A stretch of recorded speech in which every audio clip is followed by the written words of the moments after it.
मैं एक गैर झारखंडी हूँ।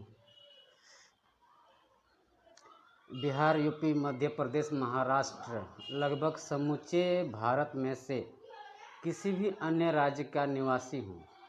मेरे क्षेत्र में रोज़ी रोज़गार का साधन उपलब्ध नहीं है। काफ़ी समय से परेशान था। इसी बीच मेरे एक रिश्तेदार जो झारखंड में रहते हैं मेरे घर आए। मैंने अपनी परेशानी उनसे साझा किया।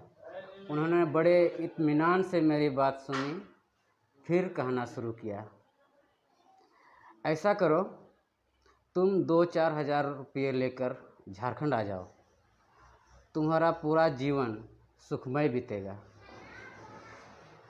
तब मैंने कहा कि झारखंड के निवासी खुद हर वक्त अपने हक और अधिकार के लिए निरंतर संघर्ष करते हैं। कुछ दिनों पहले एक लड़की बच्ची जो भात भात करते हुए मर गई, वैसे झारखंड में मेरा क्या भला हो सकता है। तब उस रिश्तेदार ने कहा, घबराओ मत, झारखंड में जितनी भी दुख तकलीफ़ परेशानी संघर्ष हक अधिकार की लड़ाई है वो झारखंडी के लिए है, गैर झारखंडी के लिए नहीं। गैर झारखंडी के लिए झारखंड स्वर्ग से कम नहीं है, सर्वोत्तम चरागाह है। झारखंड चलो और किसी रिहायशी इलाका में सरकारी BCCL, ECL या CCL, सेल, भेल किसी भी गैर खतियानी ज़मीन पर तंबू गाड़ लो। मुख्य सड़क के किनारे सत्तू लिट्टी चोखा चाय खैनी का ठेला लगाओ। तब मैंने कहा, झारखंडी लोग क्या मुझे झारखंड में तंबू गाड़ने देंगे? तब उन्होंने कहा, ये झारखंडी बड़े वाले बेवकूफ़ होते हैं। अगर कोई झारखंडी वहाँ तंबू गाड़ेगा तो विरोध करते हैं, पर कोई गैर झारखंडी तंबू गाड़ता है तो सहयोग करता है।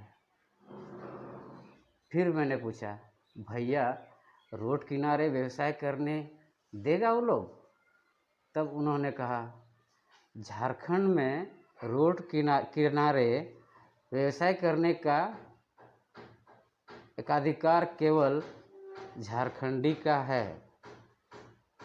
जहाँ जहाँ मजबूत है वहाँ धमाका कर किसी झारखंडी को दुकान नहीं लगाने देते। वहाँ जहाँ कमज़ोर हैं वहाँ दोस्ती का जाल फेंक कर अपना काम निकालते हैं। एक बार स्थापित हो जाने के बाद अपने तंबू को फैलाना शुरू करो। कुछ समय के बाद आमदनी के पैसे से तंबू को मकान में तब्दील कर दो। वहाँ के जनप्रतिनिधि भी बेवकूफ़ हैं। उस क्षेत्र से तुम्हारा वोटर ID, आधार कार्ड, राशन कार्ड आसानी से बगैर छानबीन के ही बन जाएंगे। तुम एक बार यह दस्तावेज बन जाने के बाद तुम झारखंडी से भी पक्का झारखंडी बन जाओगे। उसके बाद खुद सरकार भी चाहे तो तुम्हें झारखंड से नहीं भगा सकता।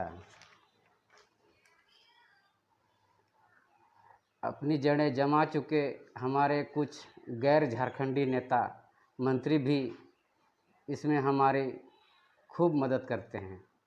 इससे उनका वोट बैंक बढ़ता है और हमें भी किसी प्रकार का कोई परेशानी नहीं होता है। वैसे हम भी झारखंडी में विस्थापन की परेशानी झारखंडियों के लिए है। इससे गैर झारखंडी को कोई नुकसान नहीं होता।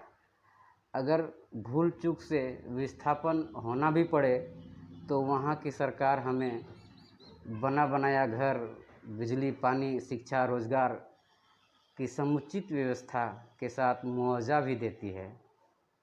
जो झारखंडियों को भी नहीं मिलता। आने वाले कुछ समय में हम ही वहाँ के बहुसंख्यक हो जाएंगे और वो अल्पसंख्यक।